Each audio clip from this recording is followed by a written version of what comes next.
Hello student, मैं एक बार फिर से आप सभी का स्वागत करता हूँ अपने यूट्यूब चैनल डिप्लोमा लेक्चर में।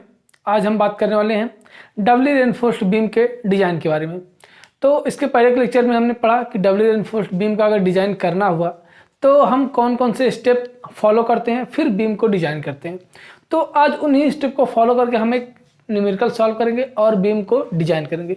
आपके पास क्या हुआ, कुछ डाटा दिया गया है, ठीक है। ये आपके पास डाटा दिया गया है। इस डाटा के अनुसार पे हम क्या करेंगे, फाइंड आउट करेंगे कि उस बीम पे कितना हमारा लोड आएगा, सेल्फ लोड कितना रहेगा, टोटल लोड कितना आएगा, बेंडिंग मोमेंट कितना आएगा और फिर शियर फोर्स कितना आएगा, ठीक है। इन सब को हम आज फाइंड आउट करेंगे। कितना रेनफोर्समेंट लगेगा उसमें, टॉप बॉटम में कितना रेनफोर्स, मतलब कि कंप्रेशन जोन में कितना रेनफोर्समेंट लगेगा और फिर टेंशन जोन में कितना रेनफोर्समेंट लगेगा। इन सब के बारे में आज हम बात करने वाले हैं, ठीक है। तो ये हमारे पास डाटा दिया गया है, ठीक है। एक मिनट आप वेट करेंगे।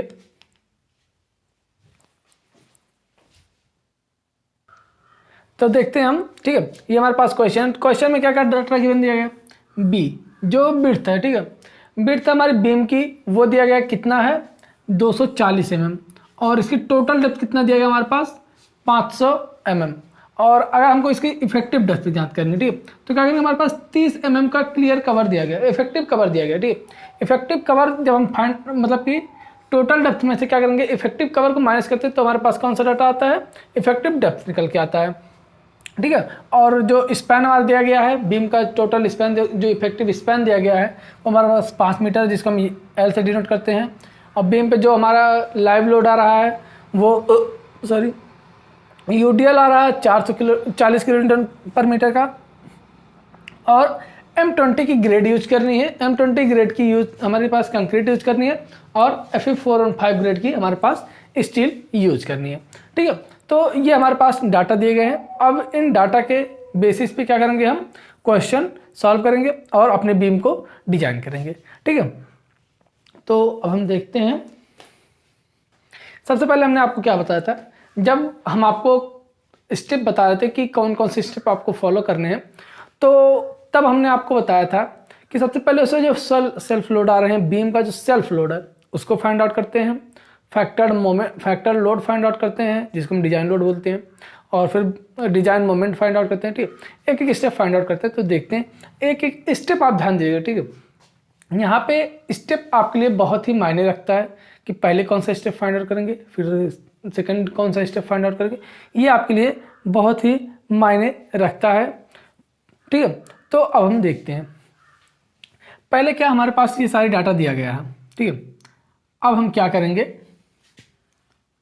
पहले तो सेल्फ लोड फाइंड आउट करेंगे, बीम का सेल्फ लोड, ठीक है, कि बीम पे सेल्फ लोड कितना आ रहा, बीम का कितना खुद का कितना लोड होगा। जैसे आप हैं या फिर कोई वजन कोई वस्तु ले लेते हैं, तो जैसे मान लेते हैं आप कुर्सी ले लीजिए, ठीक है, या फिर मेज कोई लीजिए, मेज ले लीजिए, मेज लेते हैं तो मेज का कुछ लोड होता है, उसको फाइंड आउट करते हैं। फिर क्या करते हैं, मेज पे कुछ सामान रखते हैं, तो उन दोनों का लोड हम बाद में फाइंड आउट करेंगे। पहले तो हमें मेज का तो लोड फाइंड आउट होना चाहिए, जो टेबल है हमारे पास, पहले उसका लोड फाइंड आउट करेंगे, फिर उस पर कितना लोड आ रहा है उसको बाद में फाइंड आउट करेंगे, ऐड करेंगे, तो वो हमारा टोटल लोड कहा जाता है, ठीक है।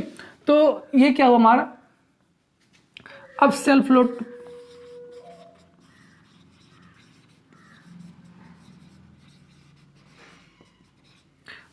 ऑफ बीम, ठीक है। सेल्फ लोड कैसे फाइंड आउट करेंगे, अब इसको देखते हैं। अब हमारी टोटल लेंथ में तो अभी हम फाइंड आउट नहीं कर पाएंगे, इसलिए सेल्फ लोड किसमें कितना फाइंड आउट करेंगे, 1 मीटर में। 1 मीटर स्पैन में क्या करेंगे, हम सेल्फ लोड फाइंड आउट करते हैं, ठीक है। धरन की प्रति मीटर लंबाई में लिख सकते हैं, हिंदी में अगर लिखना चाहे इसको, धरन की प्रति मीटर लंबाई का भार बोल सकते हैं इसको, ठीक। तो क्या करेंगे, इसके लिए हमारे पास इसकी विड्थ है, डेप्थ है, ठीक है, और 1 क्यूबिक मीटर का लोड कितना होता है उसको वो हमको पता है, ठीक है। 24 ये हमारे पास mm में है, इसको हम मीटर में चेंज कर लेंगे। क्यों, क्योंकि आगे हमको मीटर में कन्वर्ट करना है। मीटर में भी कहीं mm में जहाँ भी जैसे कन्वर्ट करना होगा वहाँ पे हम कन्वर्ट कर सकते हैं। यहाँ पे फिलहाल हम मीटर में लेके इसको चलते हैं। तो 0.24 हो जाएगा मल्टीप्लाइड बाय 0.47 हो जाएगा। ठीक है, सॉरी, ये यहाँ पे जब लोड फाइंड आउट करेंगे सेल्फ लोड, तो वो टोटल पूरी बीम फाइंड आउट करेंगे, ना कि इफेक्टिव जो डेप्थ है उसकी। ठीक है, 0.50 और 1 मीटर स्पैन फाइंड आउट कर रहे हैं। अब यहाँ पे आपको समझने वाली बात है, अब किस पे हम प्रति मीटर पे फाइंड आउट कर रहे हैं सेल्फ लोड। ठीक है, जब प्रति मीटर पे फाइंड आउट कर रहे हैं सेल्फ लोड, तो वहाँ पे 1 क्यूबिक मीटर आरसी जो कंक्रीट होती है हमारी, उसका कितना लोड होता है, वो हमारा 25 न्यूटन होता है। ठीक है, वो हमारा कितना होता है, 25 न्यूटन। तो इसको जब हम मल्टीप्लाई करेंगे तो हमारा 3 किलो न्यूटन निकल के आएगा पर मीटर। ठीक, ये सॉरी 1 मिनट,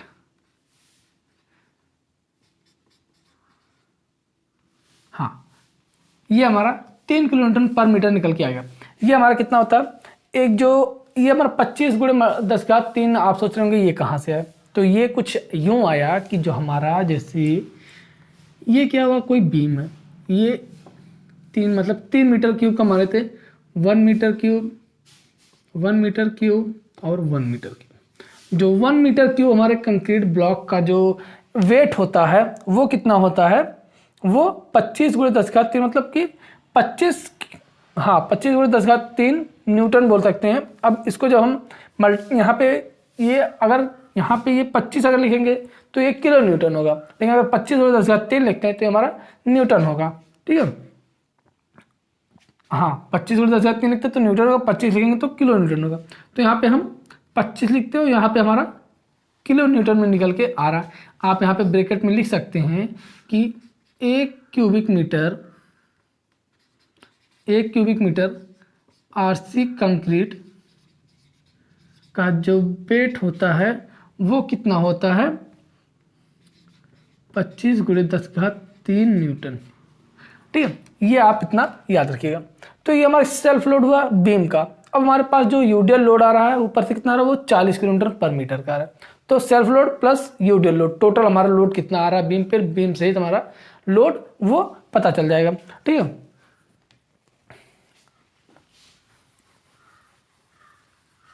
ये हुआ सेल्फ लोड।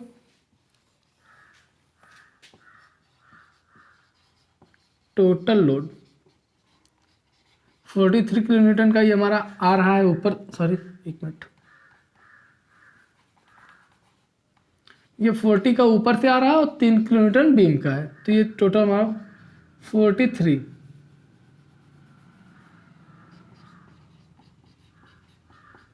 किलो न्यूटन पर मीटर पे हमारा आ जाएगा। 1 मीटर पे हमारा 43 किलो न्यूटन पर मीटर मतलब कि लोड हमारा आ जाएगा। अगर बीम 1 किलो मतलब कि 1 मीटर जो बीम का स्पान है उस पर 43 किलो न्यूटन का लोड आएगा, इसका कहने का ये मतलब है। ठीक है, अब क्या करेंगे, अब फैक्टर लोड फाइंड आउट करते हैं। ठीक है, हमने क्या किया, जब सिंगली आपको पढ़ा रहे थे तो पहले फैक्टर लोड, फिर डिजाइन मोमेंट, ठीक है, यही फाइंड आउट किया था। पहले तो यहाँ पे पहले सेल्फ लोड, वहाँ पे सेल्फ लोड हमें दिया रहता था, हम क्या करते थे, लाइव लोड दिया रहता था और सेल्फ लोड दिया रहता था, दोनों को ऐड करके फिर जो पार्शियल फैक्टर ऑफ सेफ्टी उससे मल्टीप्लाई कर देते थे। और यहाँ पे हमको वही जो टोटल लोड हमको फाइंड आउट करना पड़ रहा है। ठीक है, तो टोटल लोड फाइंड आउट कर लिया हमने। अब फैक्टर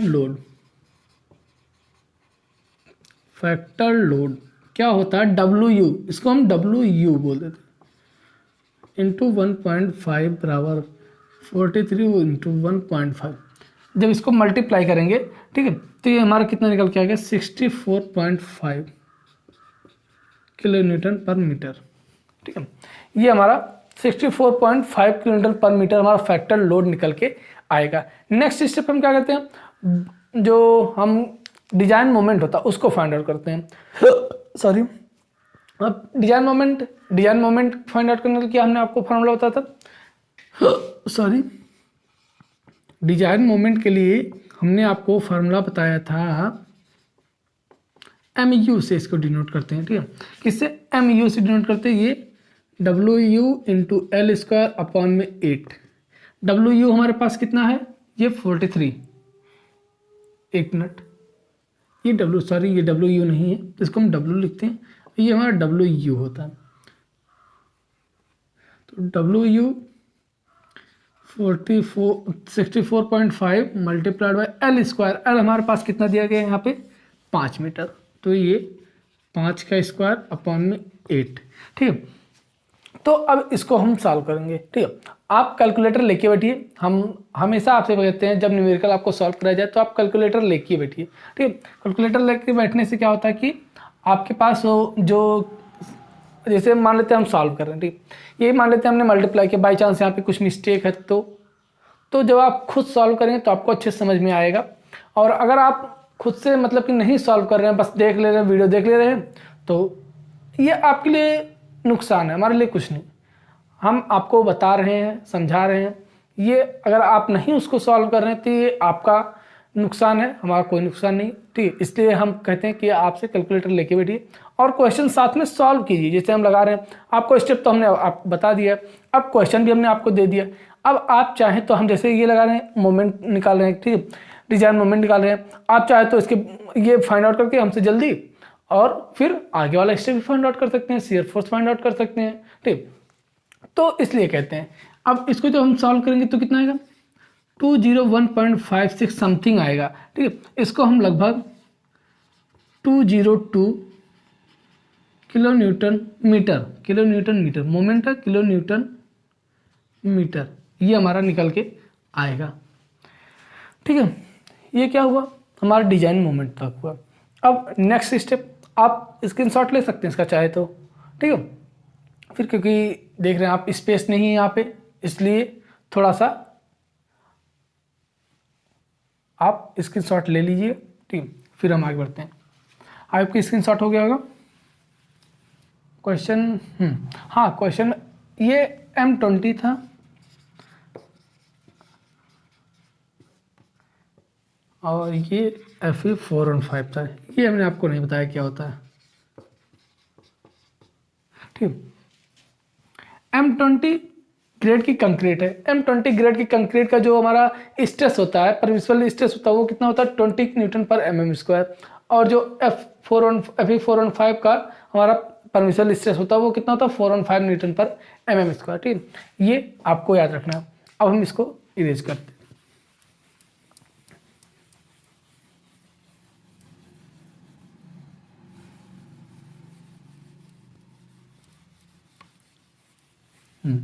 तो अब तक हमने क्या फाइंड आउट किया, डिजाइन मोमेंट फाइंड आउट किया। ठीक है, डिजाइन मोमेंट हमने फाइंड आउट कर लिया। तो डिजाइन मोमेंट के बाद हमने क्या नेक्स्ट स्टेप पे आपको क्या होता है कि शियर फोर्स फाइंड आउट करना हमको। ठीक है, क्या फाइंड आउट करना है, शियर फोर्स। शियर फोर्स कैसे फाइंड आउट करेंगे उसको देख लेते हैं। ठीक, शियर फोर्स का हमारे पास फॉर्मूला क्या होता है, VU बराबर WU इंटू L अपॉन में 2। ठीक है,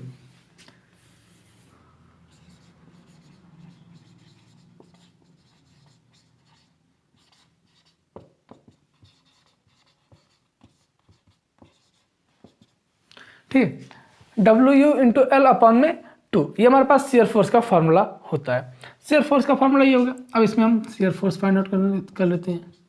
ये कितना है हमारे पास 64.5 और इंटू L का मान 5, ये 2, तो ये कितना निकल के आ जाएगा, ये हमारा जो आएगा ये आएगा 161.25। ठीक है, आप चाहे तो इसको सॉल्व कर सकते हैं। ठीक है, एक मिनट,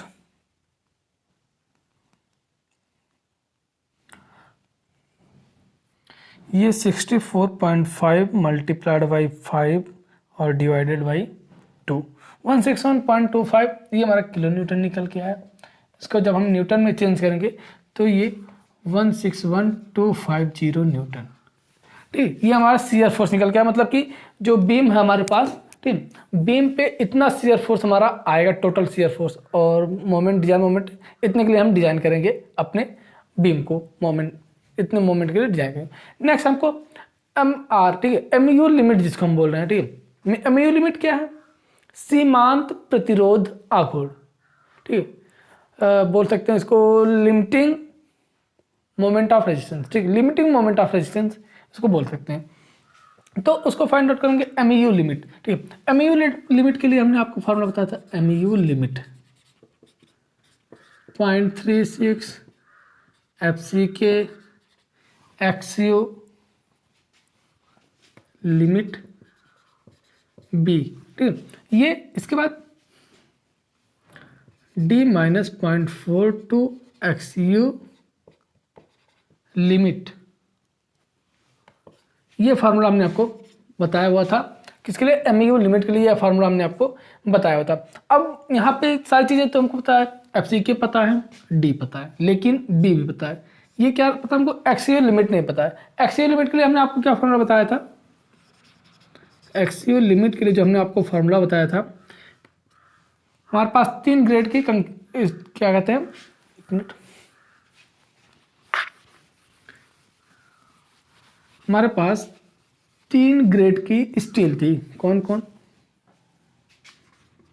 Fe 250, Fe 415, Fe 500। इसके लिए 0.553D, sorry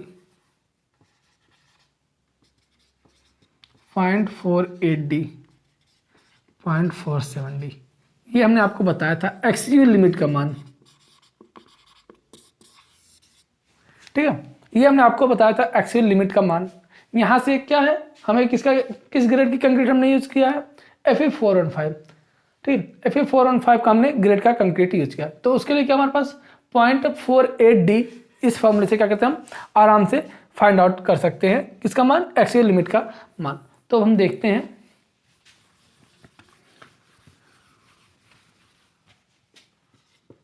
.48D, 0.48 multiply by D का मान कितना? 470। तो इसको हम मल्टीप्लाई कर लेते हैं।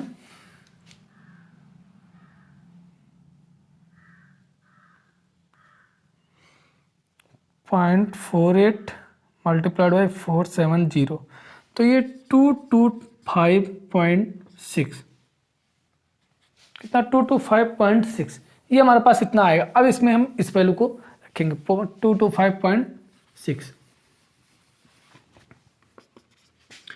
0.36 FCK का मान 20, XU लिमिट का मान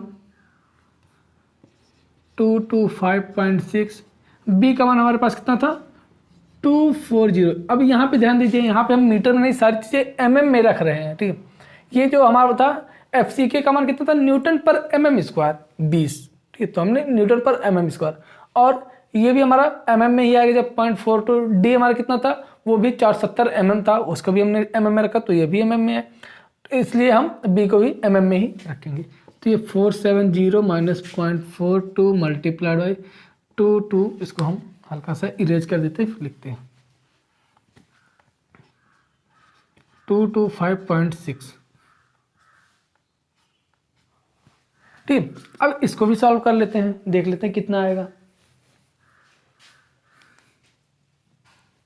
आप सारी चीज़ें सॉल्व करके चलिए। 36 मल्टीप्लाइड बाई 20 और फिर मल्टीप्लाइड बाई 225.6 और 22.56 मल्टीप्लाई बाई 240, तो ये हमारे पास निकल गया 389,836.8, और ये कितना निकल के आ रहा है? 0.42 मल्टीप्लाइड बाई 225.6, और फिर इसको हम माइनस कर देते हैं कितने में से? 470 में से, तो 375.248। अब इसको मल्टीप्लाई कर देते हैं, 389,836.8, ये हमारे पास कितना निकल के आ रहा है? ये निकल के आ रहा है 146,285,480। ये हमारे पास इतना निकल के आ रहा है। किस में निकल के आ रहा है? न्यूटन पर mm स्क्वायर। ठीक, Newton mm square, Newton mm। ठीक, अब इसको हम क्या करेंगे? किलो न्यूटन पर मीटर, किलो न्यूटन मीटर में चेंज कर देंगे, तो ये 3 हमारा इधर चला आएगा, इसको मीटर में चेंज करेंगे, और 3 फिर इधर चला आएगा, इसको किलो न्यूटन में चेंज करेंगे, तो ये हमारा हो जाएगा 146.28 लिख सकते हैं किलो न्यूटन मीटर। ठीक है, ये हमारा इतना निकल के आ जाएगा। एमयू लिमिट का मान इतना निकल के हमारे पास आया 146.28 किलो न्यूटन मीटर। ठीक है, ये हमारे पास एमयू लिमिट का मान निकल के आया। अब एमयू लिमिट का मान तुम्हारे पास आ गया। अब क्या करेंगे, एमयू हमारा बड़ा है एमयू लिमिट से कि एमयू छोटा हमारे एमयू लिमिट से, इसको चेक करते हैं। इसको चेक कर हाँ इसको हम चेक क्यों करेंगे कि जो हमारा बना रहे हैं हम बीम, वो डबली रेनफोर्समेंट बीम बनाने के लिए उपयुक्त है कि नहीं, उसको अभी मतलब रीडिजाइन करना पड़ेगा, या फिर जो हमारे पास डाटा दिया गया वो सूटेबल डाटा है, मतलब सही है। ठीक, उसके लिए हम इसको चेक करते हैं। तो अगर हम चेक करते हैं एमयू का मान कितना निकल के आया 201, और ये वो किलोमीटर मीटर, हाँ ये, और ये इधर हम एमयू लिमिट लिख लेते हैं। ठीक, तो ये हमारा बड़ा है, मतलब कि एमयू बड़ा है एमयू लिमिट से, तो ये साइन हमारे पास हो जाएगा। सॉरी, ठीक है, ये क्या हुआ, इससे क्या मतलब है कि खंड जो हमारा है, जो सेक्शन है डबली रेनफोर्स सेक्शन, अभिकल्पित करना होगा। ठीक, इसको मतलब कि डिजाइन कर सकते हैं हम, ये हमारे पास हुआ। अब MU2 ज्ञात करते हैं। ठीक, MU2 हम क्यों ज्ञात कर रहे थे, आप ध्यान कीजिए, जब हमने आपको पढ़ाया था कि किस प्रकार से, मतलब कि एक एक स्टेप जब बताते थे, वहाँ पे हमने आपको AST1 और AST2 मतलब कि area of steel find out करने के लिए जब फॉर्मूला बताया था, तो वहाँ पे जब AST2 फाइंड आउट कर रहे थे तो MU2 का यूज कर रहे थे। ठीक है, MU2 का यूज कर रहे थे। MU2 कैसे फाइंड आउट होगा, MU लिमिट सॉरी MU में से जब MU लिमिट फाइंड आउट करेंगे तो वहाँ पे हमें MU2 का मान पता चलेगा। ठीक है, अब यहाँ तक तो हमारा किसका, कंक्रीट की बात हो गई। अब धीरे धीरे हम स्टील की तरफ बढ़ रहे हैं। ठीक है, धीरे धीरे क्या कर रहे हैं, हम स्टील की तरफ बढ़ रहे हैं। तो MU2 फाइंड आउट करने के लिए MU माइनस MU लिमिट, मतलब 202 माइनस 146.28। ठीक, 146.28, या फिर इसको हम लिख सकते हैं एक तरह से, इसको इस तरह से लिख सकते हैं, हाँ ये ठीक है, इसको लिख सकते हैं। ये हमारा किस में है, किलो न्यूटन मीटर में। अब इसको हम न्यूटन mm में चेंज कर लेते हैं। तो 202 123 123 123 123, फिर माइनस में ये कितना था हमारे पास 14628 48, यहाँ पे थोड़ा सा मिस्टेक था, ये 48 कुछ, एक मिनट चेक कर लेते हैं। तो आप कैलकुलेट करके देख लीजिएगा, समथिंग में इतना ही आएगा, समथिंग में ये 48 कुछ करके आएगा। ठीक, तो 14648 और कितना आएगा 4792 और ये 42, समथिंग में इतना आएगा। जब पॉइंट में करेंगे तो ये 48 हो जाएगा। तो जब इसको माइनस करेंगे, ठीक है, अब इसको हम माइनस कर लेते हैं। ठीक है, माइनस करने के बाद देखते हैं कितना आता है हमारा, ये 202 123 123, फिर डिवाइड माइनस कितना गया 146 479 242 तो ये 555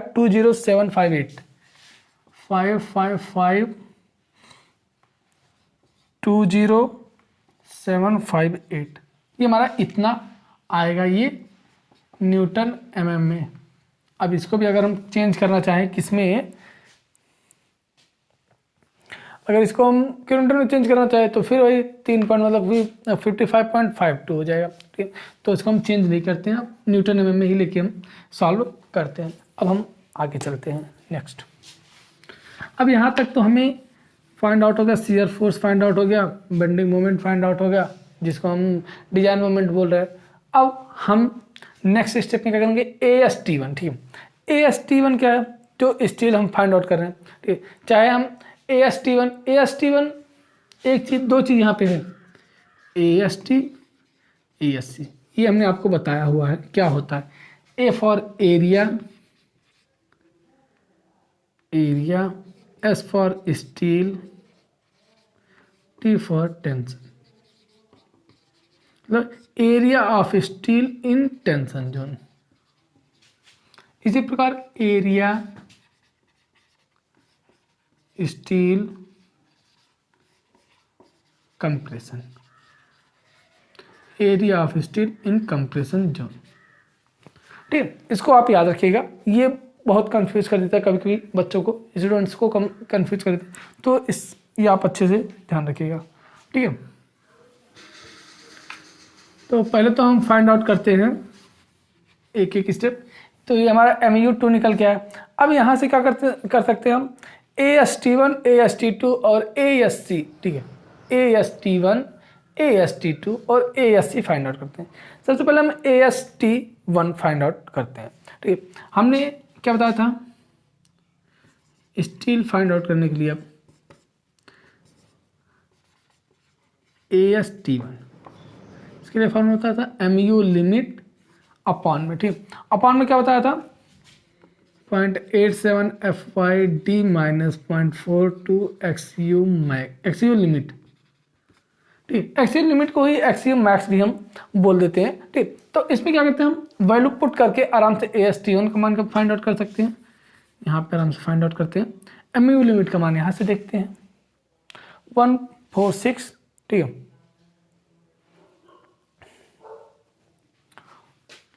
146479242 0.87 FY का मान 415, D का मान 470 माइनस, और ये हमारा कितना आया था 225.6।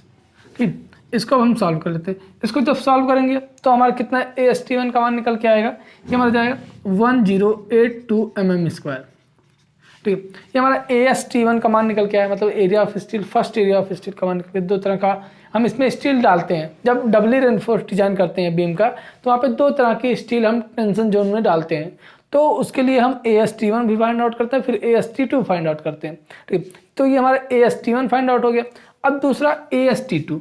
AST2 में क्या है, ठीक है, सारी चीज़ें वही, थोड़ा सा फार्मूला चेंज है, उसको फार्मूला हम यहाँ पे बता देते हैं। ठीक है, ये यहाँ पे हम बताते हैं AST2 को। ठीक है, आप चाहे तो स्क्रीनशॉट, ठीक है, आप तो मिटा दिए, स्क्रीनशॉट ले लीजिए, कीजिए आप। ठीक है, हम साइड हो जाया करेंगे। हाँ, तो AST1 हो गया। AST2 इसके लिए फार्मूला क्या है, MU2 अपॉन में 0.87 FY D minus D dash. ठीक है, ये हमारे पास होता है D minus D dash point किसके लिए, ठीक है, ये AST2 फाइंड आउट करने के लिए। इसमें फॉर्मूला रखते हैं वैल्यू, ये हमारे पास कितना है 202123123 अपॉन में 0.87 FY का मान 415, D का मान 470 और फिर D डैश का मान 30। D डैश क्या था हमने आपको बताया था, एक मिनट बता रहे थे। जैसे ये कोई सेक्शन था हमारे पास, ये टेंशन जोन में स्टील रॉड पड़ी थी और ये कंप्रेशन जोन में। तो जो D डैश था ये हमारा क्या था, टॉप बॉटम से इस जो कंप्रेशन जोन में स्टील लगी हुई है उसके सेंटर तक की डिस्टेंस को हम किससे डिनोट करते थे, D डैश से।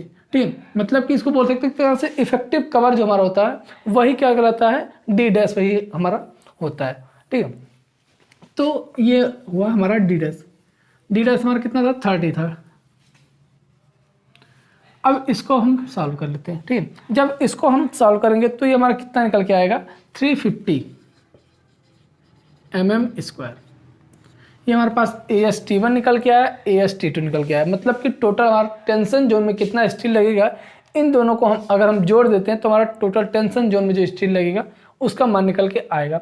अब हमको कंप्रेशन, क्योंकि हमको क्या करना है कि एक साथ सारे जो स्टील होता है एक साथ हमको मार्केट से मंगाना रहता है, इसलिए हम आधा आधा करके नहीं, एक साथ पहले सबका निकालेंगे अलग अलग, फिर सबको ऐड कर लेते हैं, फिर जितना स्टील हमको आएगा, मतलब कि AST1 plus AST2 plus ASC, ठीक, इन तीनों को ऐड करेंगे, जितना स्टील रॉड हमारा आएगा उतना तब हम इकट्ठे मंगाते हैं। ठीक है, अलग अलग तो हम मंगाएंगे नहीं, इसलिए ASC फाइंड आउट करते हैं, फिर टोटल स्टील कितना हमारा लगेगा उसको फाइंड आउट करते हैं बीम में।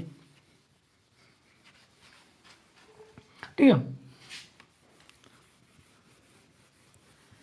ये वो टेंशन जोन में कितना स्टील रॉड लग जाएगा। अब देखते हैं कंप्रेशन जोन में कितना स्टील रॉड लग जाएगा।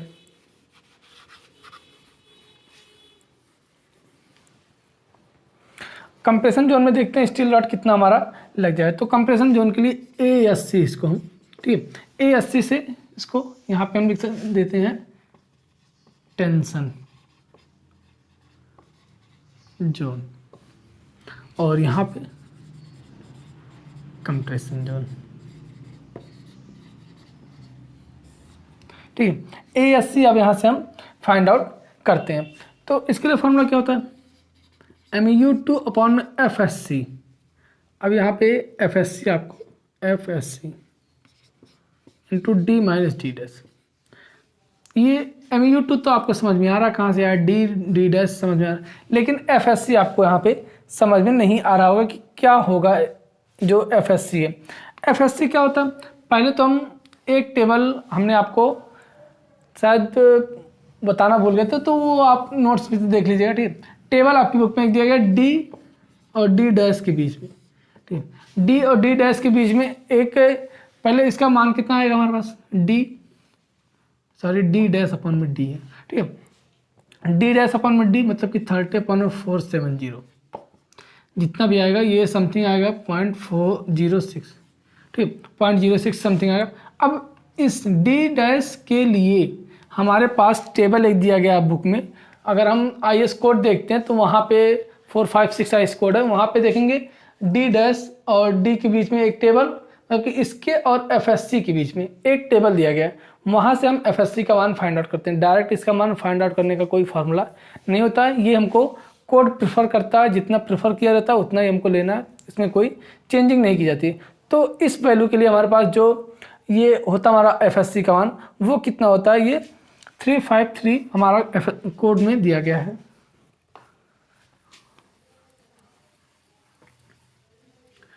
कोर्ट ने जो प्रेफर किया है वो FSC का मान 353 दिया गया है, ठीक है, और D का मान 470 माइनस D डैश का मान 30। mu2 का मान यहाँ पे दिया गया है 555,20758। अब यहाँ से हम क्या करेंगे, A80 फाइंड आउट करेंगे, इसको कैलकुलेट कर लेते हैं हम।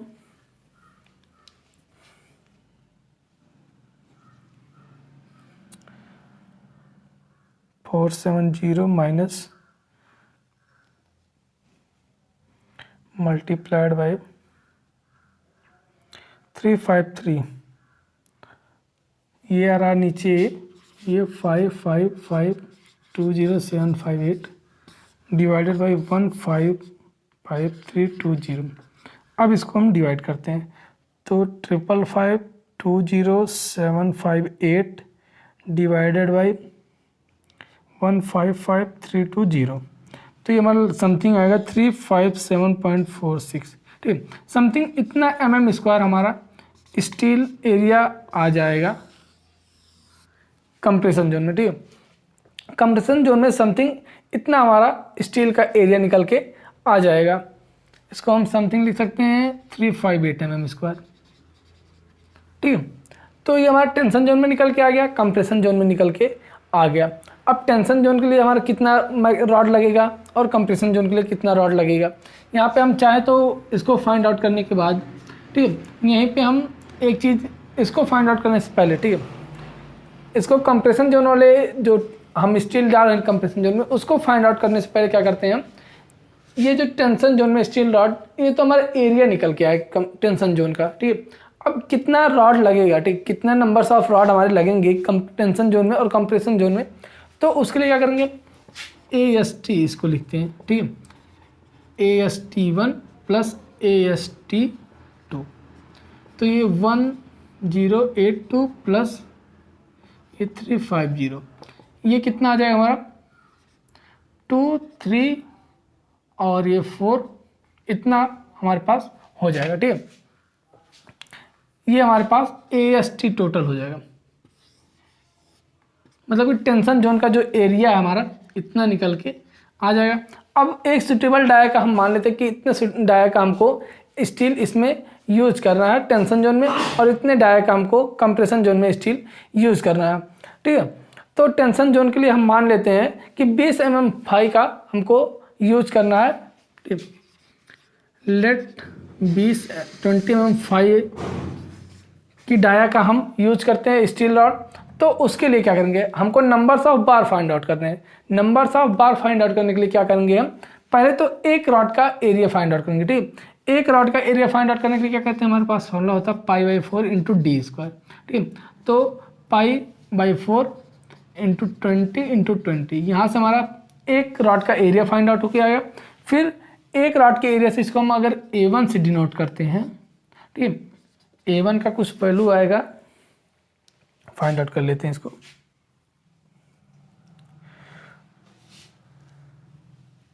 ये हो जाएगा pi multiplied by 20 divided by 4, ये समथिंग आ जाएगा 14314। ठीक, मतलब कि वही टू 59 ऐसा कुछ आएगा। तो इसको 314 अगर हम मान लेते हैं तो ये एक का एरिया हमारे पास आएगा, टोटल एरिया हमारे पास पता है। जब टोटल एरिया को हम क्या करेंगे, एक के एरिया से डिवाइड करेंगे तो नंबर्स ऑफ 12 हमारे तो वहाँ से निकल के आ जाएगा। ठीक, तो यहाँ पे हम डिवाइड करके देख लेते हैं कितना आ रहा है हमारा, 1432 डिवाइडेड बाई 314, तो ये हमारा पास लगभग 4.5 नंबर्स ऑफ बार। इसको समथिंग 5 नंबर्स ऑफ बार यहाँ पे हमारे टेंशन जोन में 5 नंबर्स ऑफ बार लेंगे। जैसे ये अगर क्रॉस सेक्शन बनाते हैं तो यहाँ पे 5 नंबर्स ऑफ बार हमारे लगेंगे टेंशन जोन में। ठीक है, ये टेंशन जोन में हमारे 5 नंबर्स ऑफ बार लगेंगे। इसी तरह से क्या करते हैं हम कंप्रेशन जोन में भी फाइंड आउट करते हैं कितने नंबर्स ऑफ बार हमारे पास लगेंगी। ठीक है, तो ये हुआ टेंशन जोन का। कंप्रेशन जोन का भी ऐसे ही देख लेते हैं कितने नंबर्स ऑफ बार लगेंगे। जैसे यहाँ पे हमने क्या लेट किया कि 20 mm फाई का हमने 20 mm फाई का हमने स्टील रॉड यूज किया है। तो इसी प्रकार क्या करेंगे हम कंप्रेशन जोन के लिए भी मान लेते हैं कि कितने mm फाई का हम स्टील रॉड यूज कर रहे हैं। मान लेते हैं यहाँ पे 16 mm डाया का हम स्टील रॉड यूज कर रहे हैं। तो 16 mm डाया के लिए हम एक स्टील रॉड का क्या करेंगे, एरिया फाइंड आउट करेंगे इससे। ठीक है, तो जो भी आएगा एरिया इसका मान लेते हैं कुछ आ रहा है। अब इसके एरिया से इस 358 में डिवाइड करेंगे। ठीक है, 358 में जब डिवाइड करेंगे तो जो हमारा आएगा वही नंबर ऑफ बार यहाँ पे हो जाएगा। ठीक है, तो समथिंग 2 नंबर्स ऑफ बार यहाँ पे निकल के आएगा जब इसको फाइंड आउट करेंगे, 2 नंबर्स ऑफ बार। ठीक है, तो ये क्या हुआ, हमारा कितना नंबर्स ऑफ रॉड लग रहे हैं। अगर हमको बीम को डिजाइन करना हो तो टोटल कितने नंबर्स ऑफ बार लग रहे हैं, 5 वहाँ पे टेंशन जोन में और 2 कंप्रेशन जोन, मतलब टोटल 7 नंबर्स ऑफ बार यहाँ पे लग रहे हैं। मतलब कि अगर हमको जैसे बीम बनाना हुआ तो वहाँ पे हम 7 रॉड को क्या करेंगे, मोड़ेंगे, बेंड करेंगे और उसमें 5 हमारा कंप्रेशन जोन में डालेंगे, टेंशन जोन में डालेंगे और 2 हमारा कंप्रेशन जोन में हम रॉड डालते हैं। कुछ इस तरह से इसका क्रॉस सेक्शन बन जाएगा। ठीक, कुछ इस तरह से क्रॉस सेक्शन बन जाएगा और ये हमारा स्टीरप्स कुछ इस तरह से लग जाएंगे। ठीक है, तो क्रॉस सेक्शन अगर हम बनाना चाहें तो कुछ इस तरह से बनेगा। नंबर्स ऑफ बार हमने फाइंड आउट कर लिया। ठीक है, अब क्या करेंगे, इसका चेकिंग करेंगे कि शियर में कितना लोड बियर करेगा। ठीक है, अब देखते हैं कि शियर में ये कितना लोड बियर करेगा। आई होप कि इतना आपको समझ में आया होगा। आप चाहे तो स्क्रीनशॉट ले सकते हैं। ठीक है, 1 मिनट हम साइड हो जाए।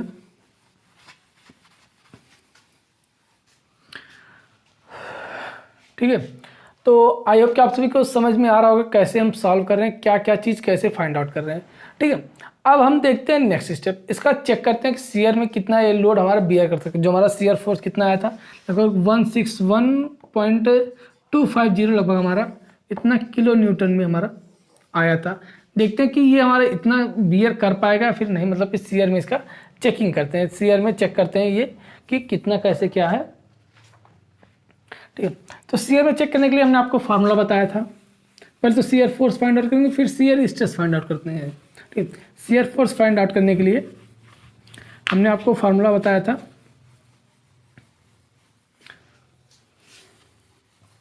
स्ट्रेस अपॉन में एरिया। ठीक है,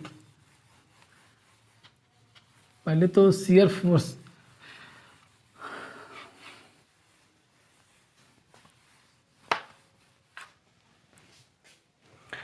शियर फोर्स जब फाइंड आउट करेंगे तो वी यू। ठीक है, वी यू से अगर हम डिनोट करते हैं शियर फोर्स को तो हमारे पास डब्ल्यू यू इंटू, ठीक है, इंटू क्या, इसको अगर हम फाइंड आउट करना चाहें तो हमारे पास हो जाएगा 64.5 मल्टीप्लाइड बाई 5 टोटल स्पैन, ठीक है। Total span into total span हमारे पास 5 मीटर का था और ये हमारे पास 64.5 का जो हमारे पास निकल के आया था कि एरिया क्या निकल के आया था, ठीक है। शियर फोर्स नहीं, हाँ एक मिनट चेक करके बताते हैं क्या था ये। हाँ फैक्टर लोड, ठीक। टोटल लोड हमारे पास कितना निकल के आया था 64.5 फैक्टर लोड WU का मान हमारे पास निकल के आया था और टोटल स्पैन हमारा 5 मीटर का था। अब इसमें क्या करेंगे 1/2, ठीक है। इसको जब हम सॉल्व करेंगे तो हमारे पास कितना बम जो शियर, इसको हम लिख सकते हैं शियर फोर्स, ठीक है। शियर फोर्स निकल के VU का मान निकल के हमारे पास आ जाएगा, ठीक है। तो इसको जब हम सॉल्व करते हैं देख लेते हैं कितना आ रहा है हमारे पास।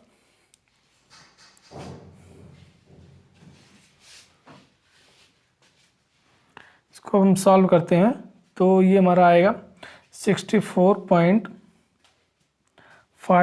Multiplied by 5 and multiplied by 0.5, तो ये हमारे पास निकल के 161.25। ये तुमने पहले फाइंड आउट किया था कि शियर फोर्स कितना आ रहा है 161.25 किलो न्यूटन, ये हमारे पास शियर फोर्स निकल के आ रहा था, ठीक है। अब क्या करेंगे स्ट्रेस फाइंड आउट करेंगे, tau V VU into BD।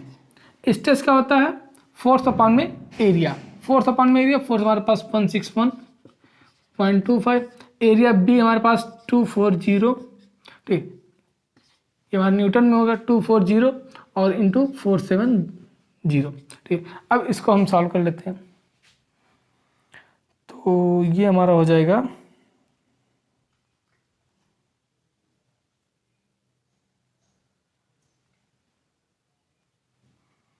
Divided by 240 470, ये 1.429, ये टाउ वी का मान निकल के आएगा, ठीक है। ये क्या होगा हमारा टाउ वी का मान निकल के आएगा। अब टाउ मैक्स का मान कैसे, टाउ मैक्स का मान जो एरिया ऑफ स्टील हमारा परसेंटेज ऑफ स्टील निकल के आया, परसेंटेज ऑफ स्टील के रिगार्डिंग, ठीक है, उसके बेसिस पे क्या करते हैं हम कि टाउ मैक्स का मान फाइंड आउट करते हैं। ये हमारा टेबल से निकल के आता है, टेबल से टाउ मैक्स का मान कितना यहाँ पे आएगा, ठीक है। टेबल से जो टाउ मैक्स का मान निकल के आएगी ये 2.8 न्यूटन पर mm², ये निकल के आएगा टाउ मैक्स का मान। अब देखते हैं कि टाउ भी बढ़ा है फिर टाउ मैक्स बढ़ा है, तो यहाँ पे क्या टाउ मैक्स बढ़ा है, tau max greater than tau V, ठीक है।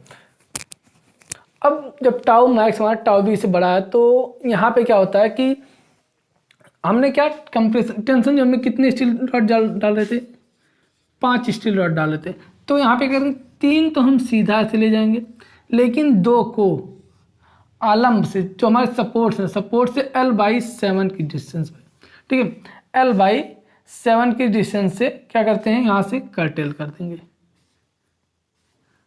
ठीक है। इस तरह से हम 2 रॉड को इस तरह से हम लगाएंगे, ठीक है। कुछ इस तरह से हमारा लगेगा रॉड। अगर हम जैसे देखना चाहें टॉप व्यू से जब हम देखेंगे तो कुछ इस तरह से दिखेगा, ठीक है। लेकिन अगर देखना चाहें सामने फ्रंट से तो इस तरह से आपको दिखेगा, ठीक है, इस तरह से आपको दिखेगा। यहाँ पे मतलब कि क्या करने का क्या मतलब, इसका मतलब क्या है टाउ मैक्स का is greater than tau V का, कि हमारे पास जो रॉड्स हैं, ठीक है, जो रॉड हमारे पास दिया गया है उसमें से कुछ रॉड को हमको कर्टेलमेंट मतलब कि मोड़ना पड़ेगा वहाँ से, ठीक है। सपोर्ट से कुछ डिस्टेंस से हमको क्या करना पड़ेगा, मोड़ना पड़ेगा। तो कितना मोड़ना पड़ेगा वही हम देखते हैं, ठीक है। पहले जैसे 2 को हमने मोड़ दिया, 2 को जब मोड़ दिया तो 3 हमारे पास रॉड बच रहे हैं, 3 का एरिया कितना हो जाएगा, टेंशन जो हम डाल रहे हैं, 1 का एरिया हमने कितना फाइंड आउट किया था 314, अब 3 का फाइंड आउट करना तो इसको मल्टीप्लाई कर देंगे तो ये 942 mm²। अब परसेंटेज ऑफ स्टील इसका फाइंड आउट कर लेते हैं, ठीक, कि कितना परसेंट स्टील इसमें पड़ रहा है, ये 100/B इंटू डी, ये 942 मल्टीप्लाइड बाई 100, इंटू बी 240 और डाई हमारा 470। अब इसको सॉल्व करते हैं। इसको सॉल्व करेंगे तो हमारा ये 0.84% निकल के, ये 0.84 निकल के आएगा। इसको लिख सकते हैं 84%। ठीक है, ये हमारा 84% रॉड क्या होगा, इसको हम सीधा मेन बार के रूप में डालते हैं। ठीक है, मेन बार के रूप में हम इतना रॉड को डालेंगे। अब इसके लिए क्या करेंगे, इतना परसेंट क्या होगा हमारा स्टील निकल के आया, इसके लिए टाउ सी का मान फाइंड आउट करते हैं। ये भी हमारा कहाँ से फाइंड आउट होगा, टेबल से। टेबल में हमारे टाउ सी में और क्या कहते हैं कि परसेंटेज ऑफ स्टील, इसको टाउ सी में और परसेंटेज ऑफ स्टील में टेबल बना हुआ है। इस टेबल से हम टाउ सी का मान फाइंड आउट करते हैं। तो इस टेबल से जो टाउ सी का मान निकल के आएगा वो कितना आएगा, 0.58। ठीक है, 0.58 वहाँ से टाउ सी का मान हमारा निकल के आएगा। कुछ चीज़ें देखिए आपको वो टेबल से ही आपको देखने को मिलेंगी। आपको एग्जाम में भी अलाउ रहेगा कि आप टेबल लेके जा सकते हैं। ठीक है, आप मार्केट से, टेबल मार्केट में अवेलेबल होता है, वहाँ से आप टेबल ले सकते हैं और एग्जाम में लेके जा सकते हैं। बोर्ड ने अलाउ कर रखा है। ठीक है, तो ये सारे जो ये डाटाज हैं जो हमको नहीं फाइंड आउट मिल, जैसे टाउ मैक्स का मान हुआ और टाउ सी का मान हुआ, ये हमको टेबल से देख के ही लिखना रहता है वहाँ पे, अगर आपको सॉल्व करना हो क्वेश्चन तो। ठीक है, तो ये क्या हुआ, अब टाउ भी कितना आया था, ये 1.4 इज ग्रेटर देन टाउ सी। मतलब कि यहाँ पे शियर एनफोर्समेंट देना हमको जरूरी है। शियर एनफोर्समेंट मतलब कि नत छड़ें, ठीक है, नत छड़ें डालना बहुत ही जरूरी हो जाता है जब हमारे पास टाउ वी का मान टाउ सी से बड़ा हो जाता है। ठीक है, तो इसके लिए V U S minus equal to tau V minus, एक मिनट,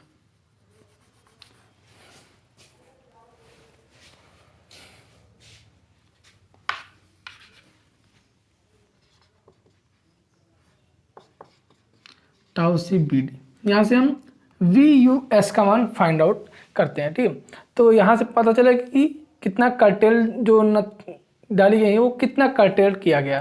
ठीक है, उसका मान यहाँ से हम फाइंड आउट करते हैं। तो ये हमारे पास ये टाउ वी है, sorry tau V 161250 minus tau C का मान 0.5 इंटू बी का मान 470। अब इसको सॉल्व करेंगे तो ये कितना निकल के आया हमारा, ये 95826 न्यूटन वी यू एस का मान निकल के आया। वी यू एस का मान क्यों निकाल रहे हैं, ये हमारा जो कर्टेल, ठीक है, जो वी यू, ये वी यू क्या है, ठीक है, अपरूपण सामर्थ्य किसका, जो हम क्या करें, जो मोड़ रहे हैं, जैसे ये जो हम मोड़ रहे हैं इसका अपरूपण सामर्थ्य फाइंड आउट करने के लिए क्या करेंगे, हम वी यू का मान, ये हमारा वी यू अपरूपण सामर्थ्य होता है। इसको कैसे फाइंड आउट करने के लिए करते हैं, ये 0.87 FYAST VUS। ठीक है, ये हमारे पास फार्मूला, सॉरी एक मिनट, ASV साइन अल्फा, ये हमारे पास फार्मूला होता है। एक मिनट, AST नहीं रहेगा, ASP रहेगा यहाँ पे। ठीक है,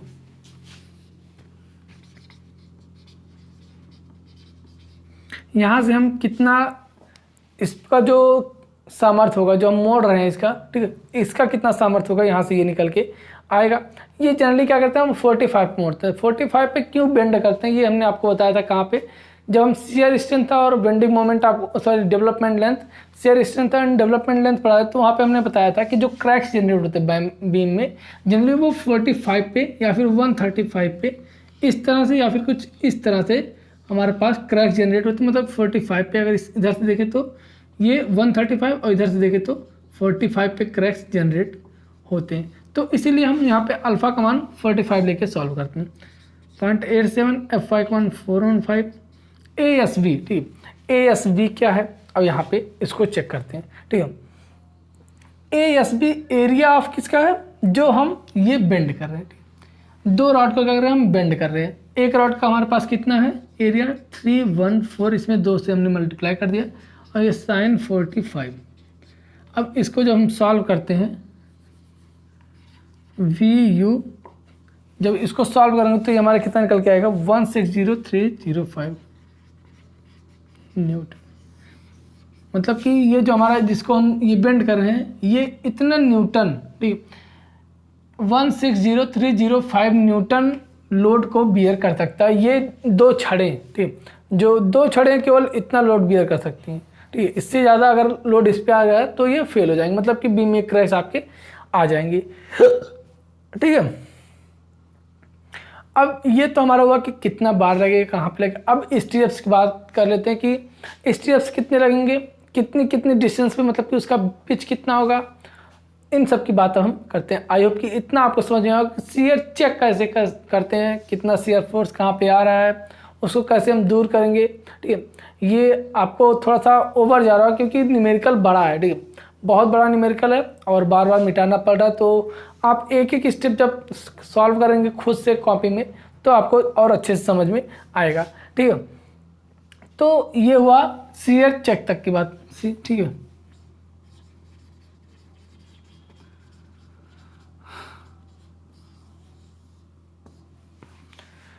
ठीक है, अब चलते हैं नेक्स्ट स्टेप की तरफ।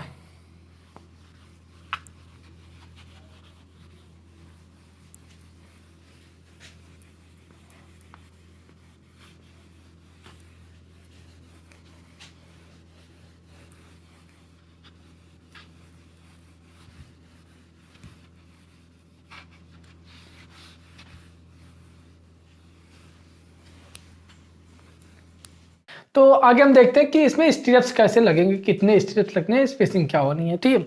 तो सॉरी, सबसे पहले तो मान लेते हैं कितने डाया का हमारा जो स्टेप लगेगा वो कितने डाया का लगता है। मान लेते हैं हम कि 8 डाया का हम स्टेप लगा रहे हैं, ठीक है। 8 डाया का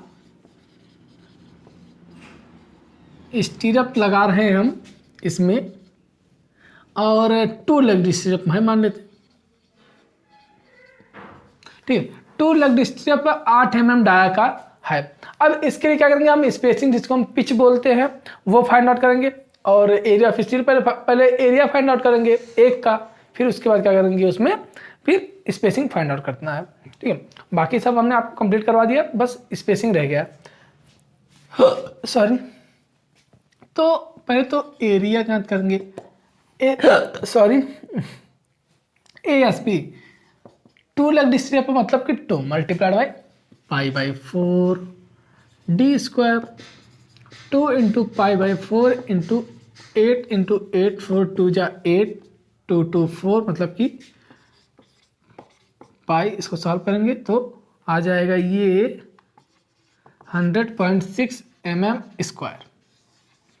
ये क्या हमारा ASB का मान आ गया, ठीक। ASB का मान हमारा आ गया। अब हम क्या करते हैं, स्पेसिंग फाइंड आउट कर सकते हैं। स्पेसिंग के लिए हमारे पास जो फॉर्मूला होता है ES से डिनोट करते हैं 0.87 FY ASB इंटू D, ठीक है। अपॉन में क्या होता है VUS 0.87 FY 415 ASB क्या है 100.6 D 470। VUS हमने फाइंड आउट किया था, वो कितना आया था VUS हमारा, वो VUS जो हमने फाइंड आउट किया था वो कितना आया था हमारा, VU हमने जो फाइंड आउट किया था ये आया था हमारा 160,305 न्यूटन। इतना हमारा सामर्थ्य आया था किसका, जो हम कर्टेल्ड बार लगा रहे हैं, जो तिरछा कर रहे हैं ऐसे ले जाके फिर ऐसे कर रहे हैं, उसका हमारा सामर्थ्य इतना आया था। लेकिन जो हमारा शियर स्ट्रेस होता है, ठीक है, शियर फोर्स जो हमारा लग रहा है उसका 50% ही हम लेते हैं। तो 50% मतलब कितना हो जाएगा हमारा, हमने जो VUS फाइंड आउट किया ये इतना होता है, लेकिन VUS जो हमारा जब हम फाइंड आउट करेंगे तो ये कितना हो जाएगा हमारा 95826 इतना आता है। इसका आधा ही लेते हैं, ठीक है, 50% ही लेते हैं। तो ये कितना हमारा हो जाएगा, ये 47913, ये हमारा VUS हो जाएगा 47913। अब जब इसको सॉल्व करेंगे तो ये हमारा लगभग निकल के आएगा 356 mm। लेकिन IS कोड ने क्या रिकमेंड किया है 0.75D 0.75 इंटू 470, इसको मल्टीप्लाइड करेंगे तो कितना आएगा 352 और एस बराबर 300। इन तीनों में जो मिनिमम हो, मिनिमम क्या है इसमें, ये 300, 352, 356, 300 ये मिनिमम है, मतलब कि स्पेसिंग हमारी ली जाएगी यहाँ पे। ठीक है, सेंटर टू सेंटर जो डिस्टेंस हो गया ये 300 mm हमारा लिया जाएगा। ये सारी चीज़ें हमारे कैलकुलेशन पार्ट का हो गया। अब हमको क्या करना है, इसमें बनाना है जो बीम है उसको हम बीम को बनाएंगे। तो बीम को बनाने के लिए देख लेते हैं कैसे बनाएंगे। जो हमने सारा चीज़ निकाला, अब तो हमने कैलकुलेशन कर लिया कि इतना रॉड लगेगा, इतना कंक्रीट लगेगा, इतना स्ट्रिप लगेगा, मतलब यही चीज़ हमको कैलकुलेट करना था कि हमारे पास इतना लोड आ रहा तो उसके लिए कितना कितना हमारे पास स्ट्रिप, कितना स्पेसिंग, कितना रॉड, टेंशन में कितना रॉड, कंप्रेशन में कितना रॉड, ये चीज़ हमको फाइंड आउट करना था। ठीक, तो उसके लिए देख लेते हैं।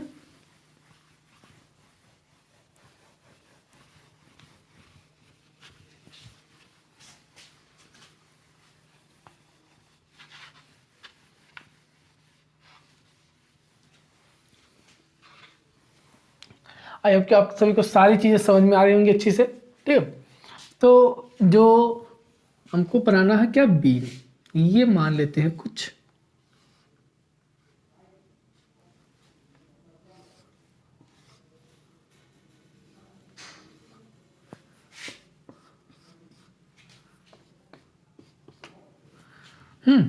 ये हमारे पास बीम है। बीम में यहाँ पे क्या हमको 5 रॉड लगाना। ठीक है,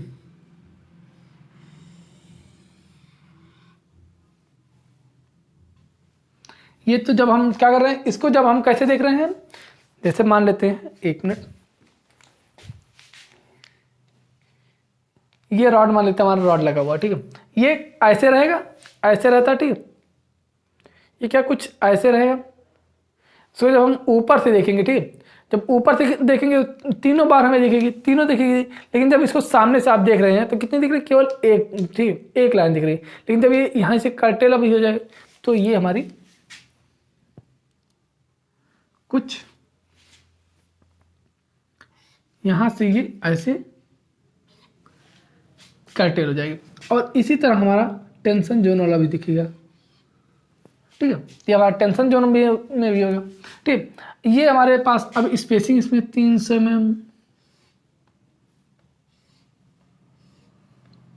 जो स्पेसिंग हमको देनी है पूरा 300 mm पे स्पेसिंग हमको देना है। इस तरह से हमारी स्पेसिंग हो गई। अब स्पैन जो हम उसको लिख देते हैं, पहले तो क्या लिखते हैं,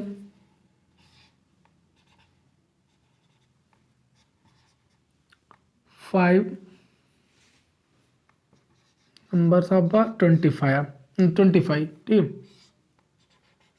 ये 3 numbers of bar 25।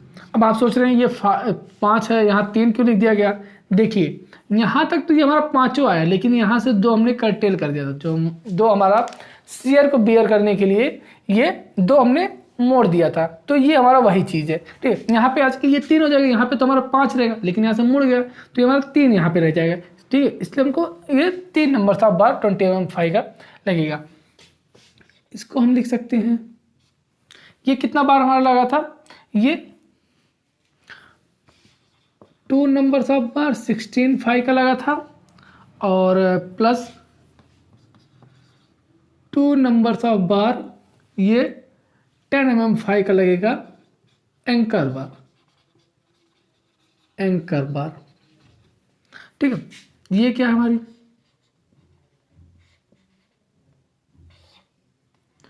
8 mm 5 stirrups at the rate 300 centre to centre. ठीक है, और ये हमारी कैपिटल डी। ये सारी चीज़ें आपको एग्जाम में लिखना पड़ेगा, ध्यान दीजिएगा। ये स्मॉल डी, और ये स्पैन हमारा 5 मीटर। इफेक्टिव स्पैन है, ध्यान दीजिएगा ये। और ये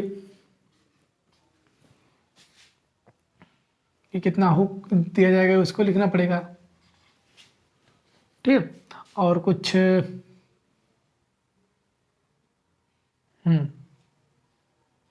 बस ये क्या हुआ, एल सेक्शन इसको हम बोल देते हैं। इसी तरह से अगर इसका क्या करें हम क्रॉस सेक्शन बनाना चाहे जिसको हम एक्स सेक्शन बोल देते हैं, तो वो कैसे बनेगा, वो कुछ इस तरह से बन जाएगा।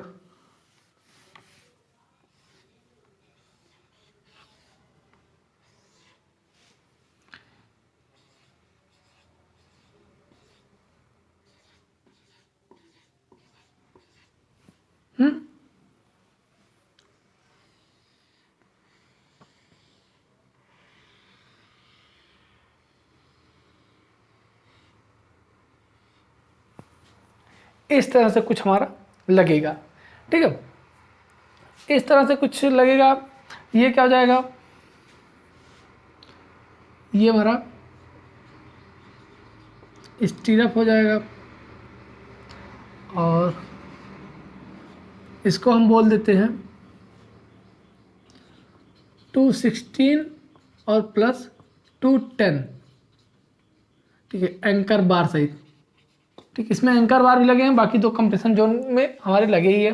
यहाँ पे ये हमारा हो जाएगा 5 नंबर्स ऑफ बार, 20 mm 5, ठीक। ये हमारा दिखा सकते हैं, इसको 240 है, ये दिखा सकते हैं हमारा 470 है यहाँ से यहाँ तक,